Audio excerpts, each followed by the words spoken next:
Hello traders and welcome back to the channel. तो आज है फ्राइडे और आज मैं एक अच्छी खासी लर्निंग स्ट्रेटजी आप लोगों के लिए लेके आया हूं जो मैं पास्ट फ्यू मंथ से यहाँ पे जो है इस पर्टिकुलर स्ट्रेटजी को बैक टेस्ट कर रहा हूं और रिजल्ट्स काफ़ी अच्छे आए हैं, डिसेंट रिजल्ट्स आए हैं।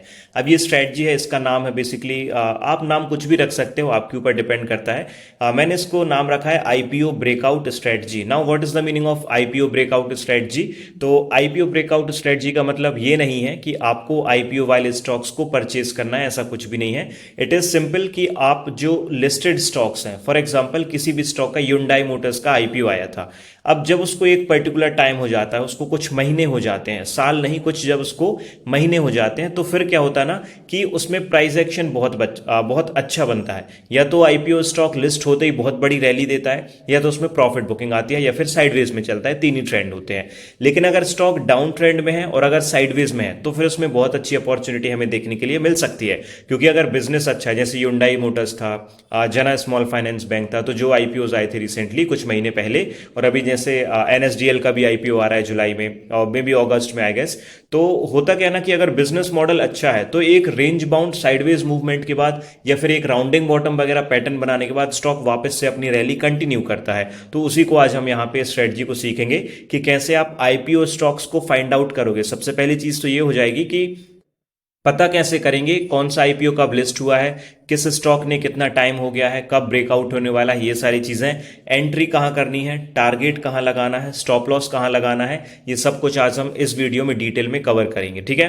और मेरे पास्ट के कुछ स्विंग ट्रेड्स भी इस पे रहे हैं तो वो मैं आपको दिखाऊंगा, और अभी जो स्ट्रेटजी के अकॉर्डिंग कुछ स्टॉक्स भी हैं तो वो भी मैं आपको बताऊंगा कि आप इस स्ट्रेटजी को इन अपकमिंग स्टॉक्स में अपॉर्चुनिटी बन रही है तो आप इन स्टॉक्स में इसको बैक टेस्ट कर सकते हो। So let's start with the video guys. सबसे पहले जो बेसिकली स्ट्रेटजी के लिए जो आपको आईपीओ स्टॉक्स चाहिए उसके लिए मैं फायर्स का यूज करता हूं। जो फायर्स का ट्रेडिंग व्यू का प्लेटफॉर्म है जो बिल्कुल फ्री है इसके साथ, तो इसका मैं यूज करता हूं क्योंकि यहां पे आप देखोगे आपको रेडीमेड जो है वॉच लिस्ट मिल जाती है, और ये कोई भी पेड प्रमोशन जैसी चीज नहीं है किसी भी प्रकार का। मुझे सिंपली इसका प्लेटफॉर्म, जैसे मैं धन का ट्रेडिंग व्यू यूज करता हूं मल्टीपल वॉच लिस्ट बनाने के लिए और एनालिसिस करने के लिए, जो ऑटोमेटिक या फिर डिफॉल्ट वॉच लिस्ट बनाई हुई है फायर्स ने, तो यहां पे मुझे बहुत इजी हो जाता है यहाँ पे स्टॉक्स को निकालना। मुझे निफ्टी ऑटो किसी भी की वॉच लिस्ट चाहिए तो ये आप यहाँ पे देख सकते हो, ठीक है। अभी निफ्टी आईपीओ का जो वहां पे सेक्शन दिखेगा, निफ्टी आईपीओ, अब यहाँ पे वो सभी स्टॉक्स हैं जो रिसेंटली लिस्टेड हुए हैं, पिछले एक साल के अंदर या 1 से 1.5 साल का टाइम हुआ है वो लिस्ट हुए हैं, और जिसपे अभी हम इस स्ट्रेटजी को इंप्लीमेंट करने वाले हैं। एक तरीका और है, आप सिंपली चैट जीपीटी पे जाके टाइप कर सकते हो जो लिस्टेड आईपीओज हैं, आपको इसके सामने कुछ इस तरीके से नाम मिल जाएंगे, कौन सा आईपीओ कब लिस्ट हुआ है, इन्होंने कितने गेन्स दिए हैं। अभी आप गेन्स देखोगे ना तो ज्यादातर आईपीओ की पॉजिटिव ही होते हैं, तो यही बात अच्छी होती है कि अगर कंपनी का बिजनेस मॉडल अच्छा है, आईपीओ रिसेंटली लिस्ट हुआ है, अगर थोड़ी बहुत प्रॉफिट बुकिंग उसमें देखने के लिए भी मिलेगी तो एक समय के बाद, एक पर्टिकुलर टाइम के बाद उसमें रैली जरूर आती है। इसका एक बेस्ट एग्जांपल मैं आपको दिखाता हूं जो कि है जोमेटो। जोमेटो से आई डोंट थिंक सो और कोई बेस्ट एग्जांपल यहाँ पे हो सकता है, बिकॉज मैंने इसको पर्सनली एक्सपीरियंस किया है, तो बहुत अच्छा, I mean price action chart मैंने इसका स्टडी किया है। अब देखो बिजनेस मॉडल अच्छा है, आप लोगों ने देखा होगा Zomato, Blinkit, they are just doing really good business.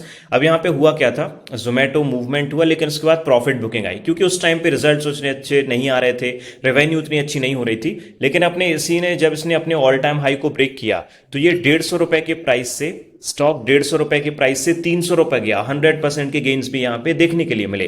तो यही चीज आज हम देखेंगे कि कैसे हम रिसेंटली जो लिस्टेड स्टॉक्स होते हैं आईपीओ वाले, इनको हम कैसे ट्रेड कर सकते हैं और इन पे अच्छे रिटर्न्स यहां पे बना सकते हैं। सो लेट स्टार्ट, कैसे हम इस स्ट्रेटजी को यूज करेंगे, ठीक है। सबसे पहले कुछ एज यूजुअल गाइडलाइंस या फिर रूल्स होते हैं हर स्ट्रेटजी को, तो दैट इज जो टाइम फ्रेम आप इस स्ट्रेटजी में यूज कर सकते हो that is daily and weekly time frame. आप डेली टाइम फ्रेम भी यूज कर सकते हो, आप वीकली टाइम फ्रेम भी यहाँ पे यूज कर सकते हो इस पर्टिकुलर स्ट्रेटजी के लिए। और जो स्टॉक है वो पिछले 1 या 1.5 साल से ज्यादा पुराना लिस्टेड नहीं होना चाहिए, मैक्सिमम 2 years भी आप जा सकते हो, क्योंकि कई बार क्या होता है ना, जैसे जोमेटो ने 2 साल का टाइम लिया था उसको ब्रेकआउट करने में, तो मैक्सिमम 2 years का टाइम पीरियड होगा जब वो लिस्ट हुआ होगा। ऐसा नहीं होना चाहिए कि 5 साल पहले का स्टॉक में आप ये स्ट्रेटजी इंप्लीमेंट करोगे, ठीक है। द थर्ड थिंग इज कि जो स्टॉक रहेगा उसकी मार्केट कैप आपको चेक करनी है, तो वो मार्केट कैप कम से कम 5,000 10,000 सीआर की होनी चाहिए। ऐसा नहीं होना चाहिए कि मार्केट कैप 50 सीआर है या फिर 500 सीआर है। वो माइक्रो कैप या नैनो कैप स्टॉक होते हैं जिसमें आप प्रमोटर्स के या फिर ऑपरेटर्स जो यहाँ पे होती है ना चीज़ें, अपर सर्किट लोअर सर्किट वाली चीज़ है, उसमें आप ना फंसो। इसलिए आपको मार्केट कैप थोड़ी देखनी होगी कि 5,000 सीआर के ऊपर इसकी मार्केट कैप जानी चाहिए। तो आप ये बात को ध्यान पे रखिएगा, ठीक है। चलिए स्टार्ट करते हैं। अब आपको स्टॉक्स कैसे फाइंड आउट करोगे, तो आपको करना क्या है, सिंपली सबसे पहले आप डेली टाइम फ्रेम ले लो। यहां से आप टाइम फ्रेम डेली सिलेक्ट कर लो, और डेली टाइम फ्रेम सिलेक्ट करने के बाद अब आपको क्या करना है इसमें, अब आपको वन बाय वन स्टॉक को स्क्रॉल करना है इस तरीके से। वन बाय वन स्टॉक को इस तरीके से स्क्रॉल करने से क्या होगा, आपको पता चलेगा कि कौन सा स्टॉक अपना ऑल टाइम हाई का रेजिस्टेंस ब्रेक कर रहा है। इस पर मैं सिंपल एक स्ट्रेटजी इंप्लीमेंट कर रहा हूं, that is all time high का चार्ट पैटर्न वगैरह, जिसको मैं बोलूं, मैं ड्रॉ करके आपको दिखाता हूं मैं क्या बोलना चाह रहा हूं, ऑल टाइम हाई से मेरा क्या मतलब है, ठीक है। जब भी स्टॉक लिस्ट होता है, ठीक है, थोड़ा बहुत मूवमेंट अपसाइड देखने के लिए मिलेगा, फिर ज्यादातर डाउन साइड ही स्टॉक का ट्रेंड हमें देखने के लिए मिलता है, ठीक है। फिर स्टॉक क्या कर रहा है, वापस से अपने उसी प्राइस को ब्रेक करता है। स्टॉक वापस अपने सेम प्राइस को ब्रेक कर रहा है जो उसने अपना ऑल टाइम हाई का प्राइस हिट किया था, जैसे यहां पे। अब अगर ये स्टॉक अपने देखो मल्टीपल सेम पॉइंट पे रेजिस्टेंस है, इसने लिस्ट हुआ, मूवमेंट दिया, रेजिस्टेंस हिट हुआ 211 के लेवल पे, स्टॉक मैं एज्यूम कर रहा हूं कि एबीसी स्टॉक है। फिर प्रॉफिट बुकिंग देखने के लिए मिली, फिर थोड़ा ऊपर गया, फिर नीचे आया, फिर ऊपर गया, मतलब एक ऐसा पॉइंट जहां पे वो मल्टीपल टाइम रेजिस्टेंस फेस कर रहा है, और उसी को जब वो ब्रेक कर दे, लेकिन इसके पहले और कोई भी रेजिस्टेंस नहीं होना चाहिए, ये इसका ऑल टाइम हाई वाला ही रेजिस्टेंस है, 52 वीक हाई या फिर 104 हाई नहीं, सीधा ऑल टाइम हाई रेजिस्टेंस को ही जब वो वापस से ब्रेक करेगा तब हम इसको जो है ट्रेड करेंगे। एग्जांपल के लिए मैं आपको दिखाता हूं स्टॉक जो मैंने ट्रेड भी किया था, दैट इज जना स्मॉल फाइनेंस बैंक। अब जना स्मॉल फाइनेंस बैंक पे डेली टाइम फ्रेम पे अगर मैं चलूं, तो जब स्टॉक लिस्ट हुआ था, तो आप यहां पे क्या देखोगे, स्टॉक लिस्ट होने के बाद एक अच्छी खासी इसने रैली दी हुई थी, 350 360 के आसपास स्टॉक लिस्ट हुआ, और लगभग यहां पे 480 के लेवल्स तक गया था, अच्छे खासे इसने गेंस दिए। उसके बाद प्रॉफिट बुकिंग आई, वापस स्टॉक ने मूवमेंट किया, और एक कप एंड हैंडल टाइप से पैटर्न भी इसने बनाया, या फिर आप ऑल टाइम हाई भी बोल सकते हो, क्योंकि इसका ये ऑल टाइम हाई का प्राइस था। यहां से प्रॉफिट बुकिंग आई, वापस इसने all time high price hit किया, वापस प्रॉफिट बुकिंग आई, और फाइनली जब इसने अपने ऑल टाइम हाई की ये जो मेजर रेजिस्टेंस जोन्स हैं, इनको जब इसने ब्रेक किया, तब हमने यहां पे ट्रेड प्लान किया, और ट्रेड प्लान करने के बाद अच्छे खासे रिजल्ट्स भी हमें देखने के लिए मिले।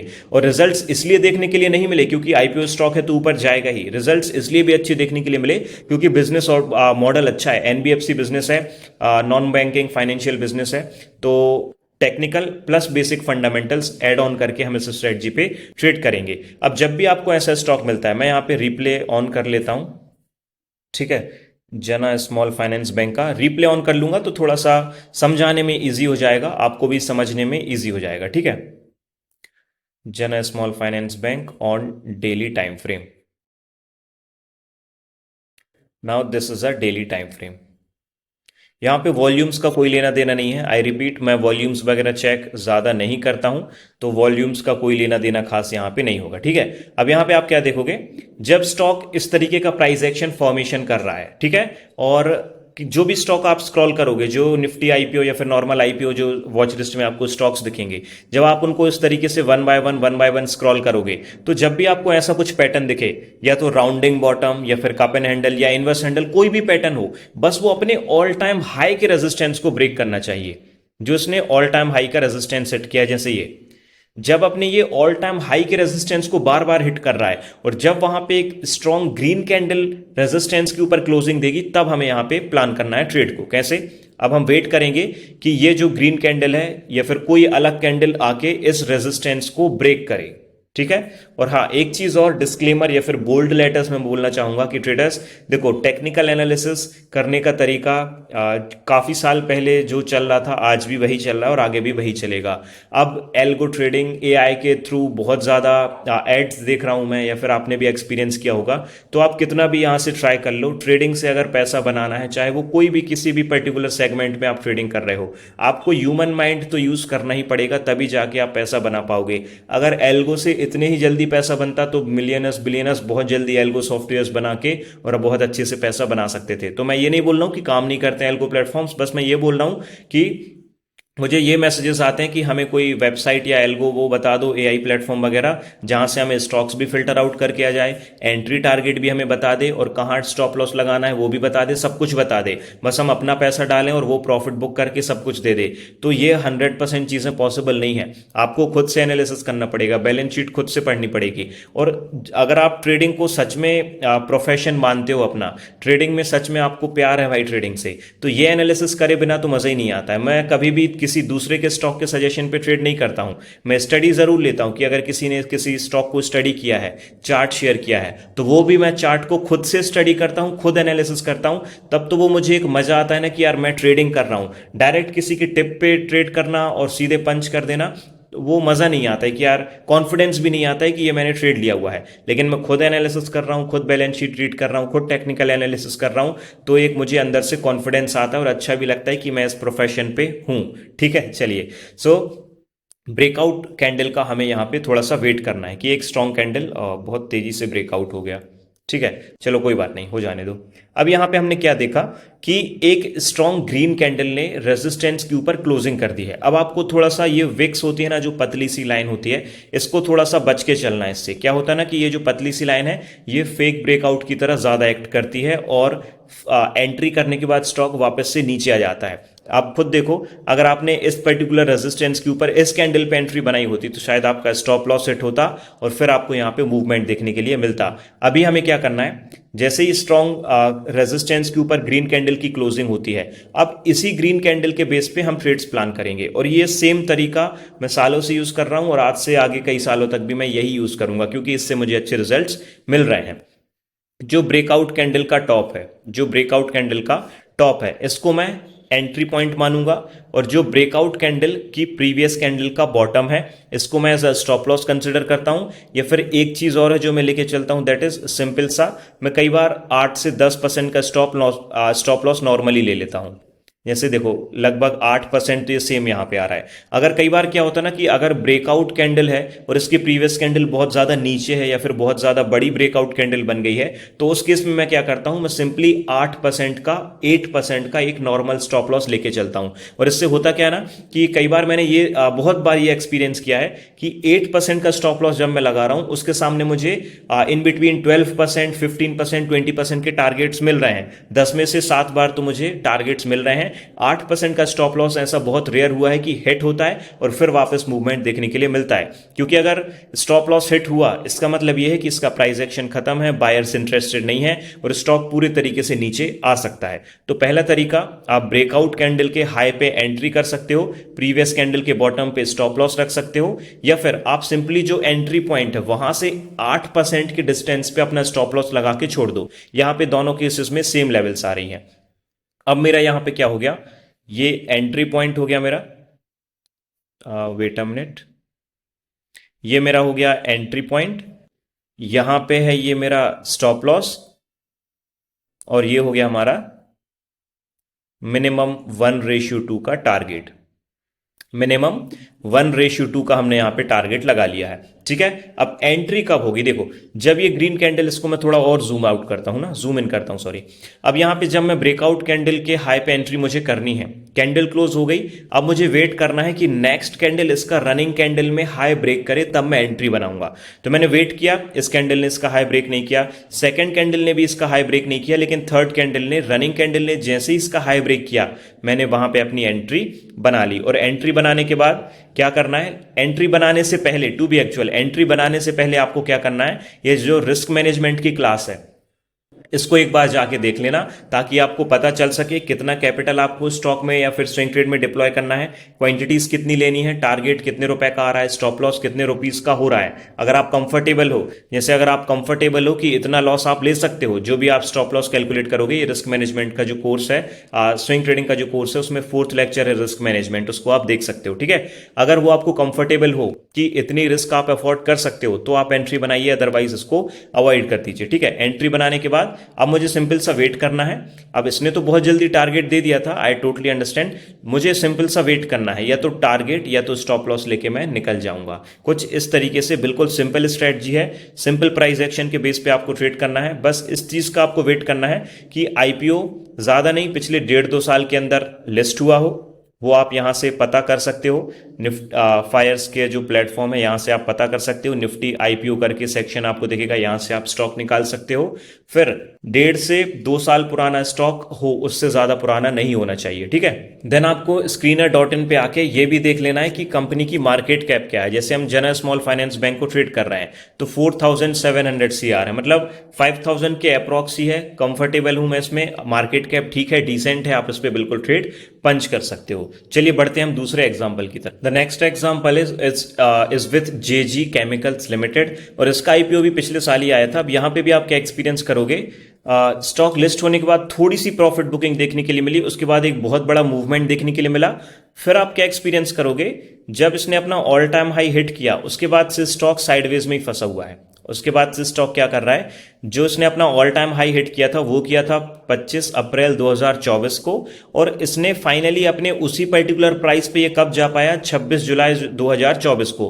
मतलब 5 से 6 महीने का डिफरेंस था, इसके बीच में साइडवेज में ही चल रहा था। तो हमें यही चाहिए कि जब ये वापस से अपने ऑल टाइम हाई के प्राइस को ब्रेक करेगा तब हम यहाँ पे एंट्री बनाएंगे। लेकिन आप देखो इसने विक से ब्रेकआउट किया है, जो विक बनी है रनिंग कैंडल पे तो आपको स्ट्रॉन्ग ग्रीन कैंडल ही दिखेगी, लेकिन वो एक्चुअल में विक है। इसलिए कैंडल क्लोजिंग का इंपॉर्टेंट होना बहुत ज्यादा जरूरी है, इसका वेट करना बहुत ज्यादा जरूरी है। अब मैं इस चीज का यहां पे वेट करूंगा कि स्टॉक यहां पे ब्रेकआउट करे और ग्रीन कैंडल इस रेजिस्टेंस के ऊपर क्लोजिंग करे। डेली टाइम फ्रेम है तो शायद जल्दी ब्रेकआउट कैंडल हमें देखने के लिए मिल जाए। अब यहां पे ये ब्रेकआउट कैंडल आप देखो आ चुकी है, साइज में थोड़ी सी बड़ी लग रही होगी लेकिन एक्चुअल में उतनी बड़ी candle I don't think so होगी। 15% की है, कैंडल का साइज काफी बड़ा है। अब ऐसे केसेस में क्या करना है, अब कैंडल का साइज क्या है, 15% का है डेली टाइम फ्रेम पे। बहुत ज्यादा बड़ा साइज हो गया, मुझे लग रहा था कि छोटी कैंडल होगी, ठीक है। मैंने जनरल स्मॉल फाइनेंस पे ट्रेड किया था, ये मैंने एग्जांपल को बस ट्रैक किया था। अब यहां पे हो क्या रहा है कि कैंडल का साइज 15% है, मतलब अगर आप नॉर्मली भी क्या करते हो ना, कैंडल के बॉटम पे या प्रीवियस कैंडल के बॉटम पे स्टॉप लॉस रखोगे तो बहुत बड़ा स्टॉप लॉस निकल के आ जाएगा। इसलिए आपको क्या करना है, आप एंट्री पॉइंट से 8% का जो एंट्री पॉइंट है वहां से आप एक्चुअल में 8% का स्टॉप लॉस रख दो, और वहां से आप 8% का स्टॉप लॉस जो एंट्री पॉइंट है वहां से सिंपल सा आपको ये चीज फॉलो करनी है। जो एंट्री रहेगी वो ब्रेकआउट कैंडल के हाई पे ही रहेगी। फिर यहां से स्टॉप लॉस 8% का, जो कि ये है लगभग 8%। स्टॉप लॉस हिट होने से थोड़ा सा ही बाकी था, ठीक है। और टारगेट आपको क्या रखना है, 1:2 का। ये बहुत ज्यादा वॉलेटाइल स्टॉक होते हैं ट्रेडर्स जो न्यूली लिस्टेड होते हैं। आप समझ रहे होगी कि क्यों वॉलेटाइल होते हैं। रीजन क्या होता है ना कि न्यूली लिस्टेड है, बहुत सारे बायर सेलर्स एक साथ यहाँ पे अपनी क्वांटिटीज को पंच करते हैं। सेकंड थिंग कि जब भी अपना ऑल टाइम हाई का प्राइस ब्रेक करता है स्टॉक, तो वहां पे होता क्या है ना, न्यू बायर्स को ये अट्रैक्ट करता है। अब जिसने भी यहाँ पे इतना कॉन्सोलिडेशन था, कॉन्सोलिडेशन के बाद क्या होता है ना, जब ये कॉन्सोलिडेशन रनिंग में होता है कई महीने या फिर 1-2 साल तक चलता है, तो रिटेल ट्रेडर्स के मन में कहीं ना कहीं ये थिंकिंग तो आती है कि अभी तो साइडवेज में स्टॉक जब बढ़ेगा तो ले लूंगा, अभी तो शायद ये नीचे ही आएगा और नीचे आ सकता है, ये सारी चीजें मन में आती हैं। लेकिन जब ये अपना ऑल टाइम हाई का स्टॉक का ब्रेकआउट करता है, उस प्राइस को ब्रेक करता है, तो एक ह्यूमन नेचर है कि यहाँ पे नए बायर्स को ये अट्रैक्ट करता है कि भाई अब प्राइस ये बढ़ने लगा है, बहुत तेजी से ऊपर ना चला जाए, तो लोग जल्दबाजी में इसको बाय करते हैं, और इसीलिए इतनी बड़ी कैंडल्स वगैरह हमें देखने के लिए यहाँ पे मिलती हैं। तो 1:2 का हमने जो है अपना लगा दिया है यहाँ पे रिस्क रिवॉर्ड। और आप देखो स्टॉप लॉस हिट होने से माइनर सा बचा था। अगर स्टॉप लॉस हिट होता भी है तो एक्सेप्ट कर लेना है, ऐसा नहीं है कि स्टॉप लॉस हिट हो गया तो होप में होल्ड करना है। आईपीओ लिस्टेड स्टॉक है, रिसेंटली लिस्ट हुआ है, तो हो सकता है और भी नीचे जा सकता है, इसलिए स्टॉप लॉस को जरूर रिस्पेक्ट करिएगा, ठीक है। तो आई होप ट्रेडर्स आपको समझ में आया होगा क्या होता है स्ट्रेटजी, कैसे एंट्री एग्जिट करना है। अब मैं आपको दिखाता हूं कुछ ऐसे स्टॉक्स जिसपे ये स्ट्रेटजी अभी पेंडिंग है या फिर ऐसा प्राइस एक्शन बनना है, आप इन पे ट्रेड कर सकते हो, ठीक है। So the first one is doctor Agarwal health care, ठीक है, ये स्टॉक है। इसमें आप देखोगे डेली टाइम फ्रेम पर ही, टाइम फ्रेम डेली है। डेली टाइम फ्रेम पर आप क्या एक्सपीरियंस करोगे, स्टॉक अपने ऑल टाइम हाई के प्राइस पर ही ट्रेड कर रहा है। अब जब ये अपने प्राइस को, ये देखो लिस्ट कब हुआ था ना, स्टॉक लिस्ट हुआ था 4 फरवरी 2025 को। इसने अपना ऑल टाइम हाई हिट कर दिया था 13 फरवरी 2025 को, लेकिन पिछले 6-7 महीने, 5-6 महीने के आसपास से स्टॉक क्या कर रहा है, साइडवेज में ही है, कोई भी पॉजिटिव रिटर्न नहीं देखने के लिए मिला है। तो अब अगर ब्रेकआउट कैंडल रेजिस्टेंस के ऊपर अच्छी खासी क्लोजिंग करेगी तो आपको बहुत अच्छे से पता है कैसे आप ट्रेड प्लान करोगे, और रिस्क मैनेजमेंट भी आपको बहुत अच्छे से पता है कि आपको कैसे रिस्क मैनेजमेंट करना है। ठीक है, तो कुछ इस तरीके से पहला एग्जांपल आप डॉक्टर हेल्थ ले लो, आप ट्रेड मत करना, आप बस बैक टेस्ट करना स्टडी को और इसके रिजल्ट्स के लिए वेट करना कि ये कैसे परफॉर्म करता है। ठीक है, सेकंड है डिफ्यूजन, नाम बड़ा इंटरेस्टिंग सा है, डिफ्यूजन एनर्जीज। इसको भी मैं दिखाता हूं यहां पे। इसका टाइम फ्रेम जो आप लेना that is around weekly time frame के आसपास। ठीक है, अब वीकली टाइम फ्रेम में क्यों ले रहा हूं ना, क्योंकि यहां पे मल्टीपल टाइम जिस पर्टिकुलर पॉइंट पे इसने बार बार रेजिस्टेंस सेट किया हो, क्योंकि उसका ऑल टाइम हाई का जो प्राइस है ना वो तो लगभग 500 रुपीज है, लेकिन इसने जो अपना स्ट्रॉन्ग कैंडल क्लोजिंग, मतलब एक ऐसा पॉइंट जहां पे कैंडल ने बार बार रेजिस्टेंस लिया हो, पर्टिकुलर स्टॉक के प्राइस ने बार बार उसी पॉइंट पे रेजिस्टेंस फेस किया हो, इसको हम इसका ऑल टाइम हाई या फिर ऐसा कहेंगे एक ऐसा जोन जहां से सेलर्स एक्टिवेट हैं और बायर्स यहां पे कंटिन्यूसली ट्राई कर रहे हैं ऊपर ले जाने का। अब अगर इस जोन को ये ब्रेक करेगा स्ट्रॉन्ग ग्रीन कैंडल के साथ तो बिल्कुल यहां पे एक अपॉर्चुनिटी बन सकती है। ठीक है, तो this is how basically I plan trade. अब ये इसमें कोई अपॉर्चुनिटी आएगी तो मैं जरूर प्लान करूंगा, और मैं न्यू अपॉर्चुनिटीज कैसे ढूंढता हूं, I just spend time on the stocks. मैं टाइम स्पेंड करता हूं स्टॉक्स में कुछ इस तरीके से, पहले मैं डेली टाइम फ्रेम पे सारे स्टॉक्स को एनालाइज करूंगा, फिर वीकली टाइम फ्रेम पे करूंगा, इस तरीके से मैं स्टॉक को एनालाइज करते रहता हूं। और जब आप चार्ट्स पे टाइम स्पेंड करते हो तो ऑटोमेटिकली आपकी टेक्निकल एनालिसिस करने की, ट्रेडिंग करने की जो स्किल्स हैं वो ऑटोमेटिकली इंप्रूव होती हैं। अब जैसे यहाँ पे एक एग्जांपल और देखो, इसमें मैंने ट्रेड तो नहीं किया है लेकिन एग्जांपल अच्छा है समझने के लिए। इसका ये ऑल टाइम हाई का रेजिस्टेंस ब्रेक हुआ, देखो लिस्ट हुआ था लगभग 6 जनवरी 2025 को, आई मीन हाई बनाया था, और इसने अपने ऑल टाइम हाई के रेजिस्टेंस को ब्रेक किया और मूवमेंट देखने के लिए मिला। तो इसी मूवमेंट को हमें कैप्चर करना है। आपको 1:2 मिल जाता है ना प्रॉफिट या रिस्क रिवॉर्ड, आप स्टॉप लॉस को ट्रेल करो, फिर धीरे धीरे स्टॉप लॉस को ट्रेल करते चलना है। इस तरीके से जब आप क्या करते हो, बार बार स्क्रॉल करते हो, मल्टीपल अपॉर्चुनिटीज को आप देखने के लिए जाते हो तो आपको अपॉर्चुनिटीज मिलती हैं, आपको नए सेटअप्स यहाँ पे देखने के लिए मिलते हैं। ज्यादातर आईपीओज में आप क्या देखोगे, लिस्टिंग के बाद स्टॉक नीचे ही आता है, लिस्टिंग के बाद स्टॉक नीचे ही आ रहा है, लेकिन जब वो अपना ऑल टाइम हाई ब्रेक करता है, जैसे सेनॉर्स फार्मास्यूटिकल्स में देखोगे इसने अपना जब ऑल टाइम हाई ब्रेक किया, ये तो गैप अप ओपनिंग हो गई बट प्राइस एक्शन बेस पे होती तो अच्छा मूवमेंट हम एक्सपेक्ट कर सकते थे। ठीक है, तो वीडियो अच्छी लगी हो ट्रेडर्स तो लाइक जरूर कर दीजिएगा, and this is our free Telegram channel जो पब्लिक टेलीग्राम चैनल है, इसकी लिंक मैं डिस्क्रिप्शन बॉक्स पे दे दूंगा तो आप यहाँ से ज्वाइन कर सकते हो। यहाँ पे मैं swing chart studies, watch list, learning material हम यहाँ पे पोस्ट करते रहते हैं, तो इसको आप जरूर ज्वाइन कर लीजिएगा, लिंक डिस्क्रिप्शन पे है, बिल्कुल free of cost. And make sure to subscribe the channel traders. Subscribe आप कर ही नहीं रहे हो, I don't know why, I am just uploading the genuine content, original content, तो प्लीज सब्सक्राइब द चैनल।